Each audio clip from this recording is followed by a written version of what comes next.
हम अक्सर देखते हैं इंटरनेट पर या न्यूज़ में कि certain group of people are killing beating another people just because they are different, like they are speaking a different language, they are from different religion, they are from different race, they look different, they sound different, they dress up different. ये बहुत सारे कारण होते हैं क्योंकि लोग नफ़रत पैदा कर लेते हैं किसी और के लिए। हर कोई नहीं, बट कुछ ग्रुप ऑफ पीपल है जो यही एक कारण बनाकर दूसरों से नफ़रत करने लग जाते हैं। बट सवाल ये है कि इंसान ऐसा करता क्यों है? लाइक बायोलॉजिकली क्या हम एक नफ़रतखोर प्रजाति है? इस चीज़ को समझने के लिए हमें थोड़ा मनोविज्ञान के ऊपर ध्यान देना पड़ेगा। 1970s और 80s में हेनरी तस्फूल ने कुछ एक्सपेरिमेंट करे थे। He took bunch of people divided into random groups, not on the basis of religion, caste, colour, nothing. He divides the group randomly. और उन्होंने ग्रुप से सवाल पूछा, हर एक व्यक्ति से सवाल पूछा कि क्या आप अपने ग्रुप को ज़्यादा रिवॉर्ड देना चाहेंगे या फिर सभी में इक्वल ही रिवॉर्ड देना चाहेंगे। रिजल्ट से पता चलता है कि ज़्यादातर लोगों ने डिसाइड करा कि वो अपने ग्रुप को ज़्यादा रिवॉर्ड देंगे। हेनरी इस चीज़ से बताते हैं कि इंसान जो अपनी आइडेंटिटी है वो दो तरीके से पाता है। पहला उसकी पर्सनल आइडेंटिटी, दूसरा उसकी ग्रुप की आइडेंटिटी। अब मैं सिर्फ मैं नहीं हूँ, मैं एक हिंदू हूँ, एक मुसलमान हूँ, एक इंडियन हूँ, एक अफ्रीकन हूँ, एक बिलीवर हूँ, एक नॉन बिलीवर हूँ। ये सारी चीज़ें मेरी ग्रुप की आइडेंटिटी हो जाएगी और मेरी एक पर्सनल आइडेंटिटी भी होगी। ये दोनों मिलकर ही एक ह्यूमन अपनी आइडेंटिटी बनाता है। और जब भी किसी के ग्रुप के आइडेंटिटी को चैलेंज किया जाए या किसी ग्रुप को चैलेंज किया जाए तो इंसान उसे एज अ पर्सनल अटैक लेता है और उस पर वो इस तरीके से रिएक्ट भी करता है। रिएक्शन में वो उसके ग्रुप आइडेंटिटी के बेसिस पे उसे नफ़रत करेगा या उसे जज करेगा। बट स्टिल हमें ये जानना है कि इंसान ये जो नफ़रत वाली भावना है वो किस तरीके से लाता है। एलिजाबेथ फिलिप्स ने कुछ एक्सपेरिमेंट करे थे in 80s, late 80s। There were bunch of people जिनका एमआरआई स्कैन हुआ when they were in the machine. उनमें दो तरीके के चेहरे दिखाए गए, पहला फेमिलियर लोगों का और दूसरा अनफेमिलियर लोगों का। और उन्होंने नोटिस करा कि इंसानी ब्रेन किस तरीके से रिएक्शन देता है, कि हमारा दिमाग क्या रिएक्शन देता है कि जब एक हम अनफेमिलियर फेस को देखते हैं। तो उनका रिजल्ट था कि हमारे दिमाग में एमिगडाला और कुछ हिस्से ज़्यादा एक्टिव हो जाते हैं जब हम अनफेमिलियर फेसेस को देखते हैं। The reason is amygdala evolutionary इस तरीके से बना हुआ है कि उसका काम है कि वो पोटेंशियल थ्रेट को जाने, कि भाई ये चीज़ फेमिलियर नहीं है, ये चीज़ अनजान है, तो शायद एक पोटेंशियल खतरा हो सकता है।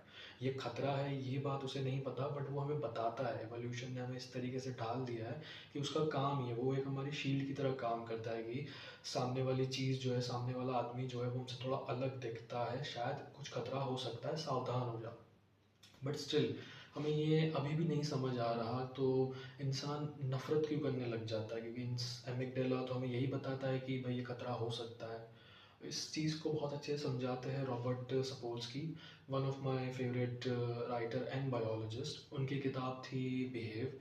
उस किताब में वो बताते हैं कि कुछ कारण होते हैं जहाँ पर इंसान एक नफ़रतखोर आदमी बन जाता है। पहले दो कारण वो बताते हैं, एक हमारा इन ग्रुप बायसेस, जो हम ग्रुप और पर्सनल आइडेंटिटी का जो बायसेस क्रिएट कर देते हैं वो।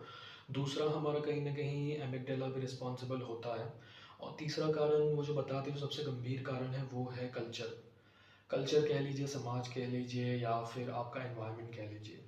क्योंकि उन्होंने नोटिस करा था कि अगर बहुत सारे छोटे बच्चों को लेंगे और उनमें ये चीज़ हम नोटिस नहीं करते कि वो कलर के बेसिस पे, धर्म के बेसिस पे, भाषा के बेसिस पे किसी को डिस्क्रिमिनेट करे या फिर नफ़रत भी करे। बच्चों के अंदर एमिगडाला होता है, बच्चे भी समझते हैं कि ये चीज़ फ़ेमिलियर है, ये अनफ़ेमिलियर है। वो भाबते हैं कि यहाँ पे पोटेंशियल खतरा हो सकता है। वो खतरे की तरीके से देखते हैं, ना कि उसके धर्म, जात, बोली, रंग, रूप से नहीं देखते। पर जब इन्हीं बच्चों को सिखाया जाता है कि वो एक पर्टिकुलर ग्रुप के ही है या पर्टिकुलर ग्रुप में ही फिट बैठेंगे और कहीं न कहीं दूसरे ग्रुप वाले उससे काफ़ी दूर हो जाते हैं, तो वो उनसे खतरा महसूस करने लग जाता है और उनसे नफ़रत भी करने लग जाता है। अगर कोई व्यक्ति कई सालों तक एक ही ग्रुप का हिस्सा रहा है, उसे दूसरे कल्चर का एक्सपोज़र नहीं है, दूसरे कल्चर के लोगों से उसका ज़्यादा मिलाप नहीं है, तो आगे जाके हो सकता है कि वो दूसरे ग्रुप के लोगों के प्रति नफरत पैदा कर ले। इसका सिंपल कारण हो जाएगा कि वो अपने ग्रुप के लिए बायस हो गया। एमिगडाला ने दूसरे ग्रुप को खतरा बता दिया और समाज और नफरती चीज़ों ने उसको फ्यूल करके उसे एक नफरतखोर आदमी बना दिया है। अब इस चीज़ को हम पूरा का पूरा बायोलॉजी पर ब्लेम नहीं कर सकते कि ठीक है हमारे एमिगडाला या हमारे कुछ ब्रेन के हिस्से इस तरीके से ही बने हुए हैं। एवोल्यूशन ने वो इसलिए बनाए थे ताकि हम जिंदा रह सके, सरवाइव कर सके। बट आज के दौर में समाज ने उसी चीज़ को इस तरीके से ढाल दिया है कि हम बस एक नफरतखोर बनते जा रहे हैं। अब इस चीज़ का सल्यूशन भी है, ऑब्वियसली है। सल्यूशन इतना है कि जितना अर्ली एज पर या किसी स्टेज पर अगर इंसानों को बता दिया जाए कि दूसरे कल्चर का एक्सपोजर दिया जाए in a healthy manner, not in a bad manner. अगर हेल्दी वे में, गुड वे में दूसरे कल्चर का एक्सपोजर दिया जाए तो इंसान इजीली चेंज होता है, उसमें चेंजेस दिखते हैं। 1914 के अंदर जब इस तरफ ब्रिटिश थे, इस तरफ जर्मन थे, उनके सैनिक थे, दिसंबर का टाइम था, जंग चल ही रही थी। बट बीच में कुछ ऐसे दिन थे जहाँ पर उन्होंने आपस में हमला नहीं करा। उन्होंने एक्चुअली आपस में साथ में खाना खाया, गाना गाया और अपने जो शहीद हो चुके दोस्तों थे उन्हें साथ में दफनाया। पर ऐसा क्यों हुआ? इसके पीछे का सिंपल कारण था कि उनका जो ग्रुप आइडेंटिटी था वो हट चुका था। वो उसे एज अ दुश्मन नहीं देख रहे थे, वो उसे एज अ इंसान देख रहे थे। कहीं ना कहीं ब्रिटिश सोल्जर और जर्मन सोल्जर जब उन्होंने साथ में गाना गाया, खाना खाया, तो उन्हें रियलाइज़ हुआ कि सामने वाला व्यक्ति भी एक मेरे जैसा ही व्यक्ति है। उन्होंने उस ग्रुप को हटा दिया, उन्होंने उस पर्सनल आदमी को देखा। तब जाके उनमें जो नफ़रत थी वो कम हो गई। वेल, आगे जाके तो जंग हुई ही, बिकॉज ऊपर से ऑर्डर आए थे तो ऑब्वियसली होना ही था। बट कहीं ना कहीं ये पोटेंशियल दिखाता है, even in the time of war human have tendency to empathize with the others। इस चीज़ को बाबा साहेब अम्बेडकर ने भी बताया था कि annihilation of caste, caste discrimination ख़त्म करने का एक तरीका उन्होंने बताया था इंटरकास्ट मैरिज करना, जो वन ऑफ द सोल्यूशन है। अगर आप दूसरी जातियों के अंदर दूसरे धर्मों के लोगों से शादी करते हैं या फिर उनके साथ दोस्ती करते हैं तो आपको एक रियलाइज़ होता है कि सामने वाला व्यक्ति एक व्यक्ति है। जो हमें बचपन से बताया गया था कि ये पर्टिकुलर ग्रुप का, पर्टिकुलर कास्ट का, रिलीजन का, कलर का आदमी ऐसा ही होता है, एक्चुअल में ऐसा नहीं होता। वो बस हमारा बायसेस होता है उसके प्रति। बट जब हम किसी इंडिविजुअल को मिलते हैं जो एक्चुअल में अच्छा होता है तो हमारा पीओवी चेंज होने लगता है। बट ये दोनों तरफ की चीज़ है।